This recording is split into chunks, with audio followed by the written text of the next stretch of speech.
નમસ્કાર. ચલો આજે આપણે કંઈક મજેદાર શીખીએ. આપણે જે કંઈ પણ બોલીએ છીએ એ દરેક શબ્દની ખબર છે એક પોતાની ઓળખ હોય છે, જાણે કે એમની એક સિક્રેટ કેટેગરી. તો ચાલો આજે આપણે સાથે મળીને શબ્દોની આ ગુપ્ત દુનિયામાં એક સફર કરીએ. તો સૌથી પહેલા એક નાનકડી ગેમ રમીએ.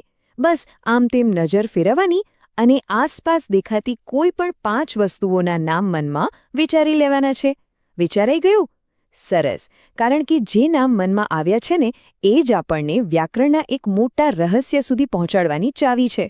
ઓકે, તો જે પણ નામ મનમાં આવ્યા પછી ભલે એ કોઈ વ્યક્તિનું હોય, કોઈ વસ્તુનું કે કોઈ જગ્યાનું, એ બધાને વ્યાકરણની ભાષામાં કહેવાય છે સંજ્ઞા. એકદમ સહેલી ભાષામાં કહીએ તો સંજ્ઞા એટલે નામ. બસ આટલું જ. દુનિયામાં આપણે જે કંઈ પણ જોઈ શકીએ છીએ, વિચારી શકીએ છીએ કે પછી અનુભવી શકીએ છીએ એ દરેકને આપણે એક નામનું લેબલ લગાવીએ છીએ અને એ લેબલ એટલે જ સંજ્ઞા. સારું, તો હવે એ તો સમજાઈ ગયું કે સંજ્ઞા એટલે નામ. પણ શું બધા નામ એક સરખા હોય છે? ના, સંજ્ઞાના પણ પ્રકાર હોય છે.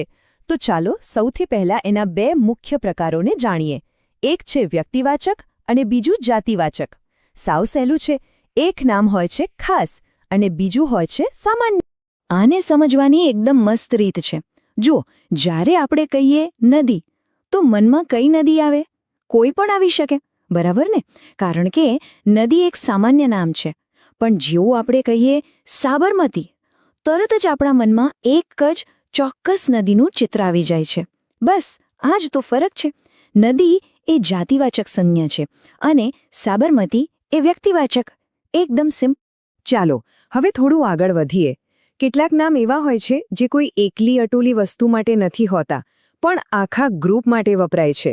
અને એ જ રીતે કેટલાક નામ એવા પદાર્થોના હોય છે જેમાંથી બીજી વસ્તુઓ બને છે. આને કહેવાય છે સમૂહવાચક સંજ્ઞા. નામ પરથી જ ખબર પડી જાય, નહીં?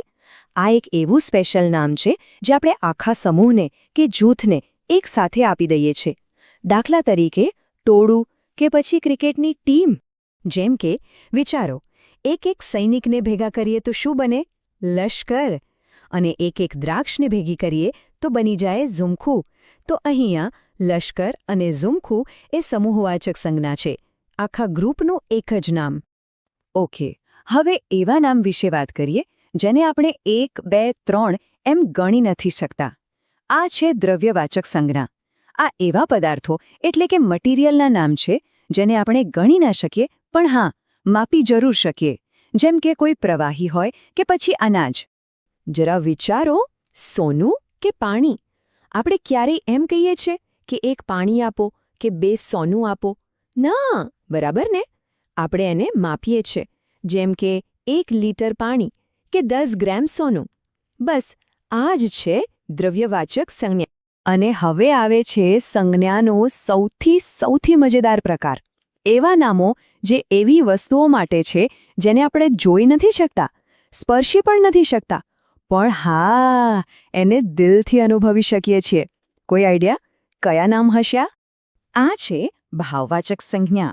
આ એવા શબ્દો છે જેનાથી આપણે આપણી ફિલિંગ્સ, આપણા વિચારો અને આપણા ગુણોને નામ આપીએ છીએ. દાખલા તરીકે બહાદુરી કે પછી ચહેરા પર આવતી ખુશી. ભલે આપણે પ્રેમ કે પ્રામાણિકતાને જોઈ ના શકીએ, પણ આ શબ્દો કેટલા પાવરફુલ છે ને, એ આપણી અંદરની સાવ સાચી લાગણીઓને નામ આપે છે. આ જ તો ભાવવાચક સંજ્ઞાનો જાદુ છે. તો આપણે સંજ્ઞાની દુનિયાના 5 અલગ-અલગ સિક્રેટ કેટેગરીઝ જોઈ. મજા આવી ને? ચાલો હવે એક ફટાફટ રિવિઝન કરી લઈએ જેથી બધું મગજમાં એકદમ ફિટ થઈ જાય. તો જુઓ, આ ટેબલમાં બધું એક જ જગ્યાએ છે. વ્યક્તિવાચક એટલે કોઈ ખાસ નામ જેમ કે કબીર. જાતિવાચક એટલે કોઈ સામાન્ય નામ જેમ કે છોકરો. સમૂહવાચક એટલે ટોળું. દ્રવ્યવાચક એટલે સોનું કે પાણી. અને છેલ્લે ભાવવાચક એટલે કે પ્રેમ જેવી ફિલિંગ. સાચું કહીએ ને તો આ ટેબલ સંજ્ઞાને સમજવાની એક માસ્ટર કી જેવું છે. પણ આપણું આ એડવેન્ચર અહીં પૂરું નથી થતું. અરે, ખરી મજા તો હવે શરૂ થશે. હવે વારો છે આ જ્ઞાનને અજમાવવાનો. કોઈ મનગમતી વાર્તાની ચોપડી ઉઠારીને એમાંથી આ 5 પ્રકારની સંજ્ઞાઓને શોધી કાઢવાનો પ્રયત્ન કરવાનો છે. જાણે કે આપણે બધા કોઈ શબ્દ જાસૂસ હોઈએ. આ મિશન ખરેખર મજેદાર રહેશે. શબ્દોની આ અદ્ભુત દુનિયાને શોધતા રહેવાની ખૂબ મજા આવશે.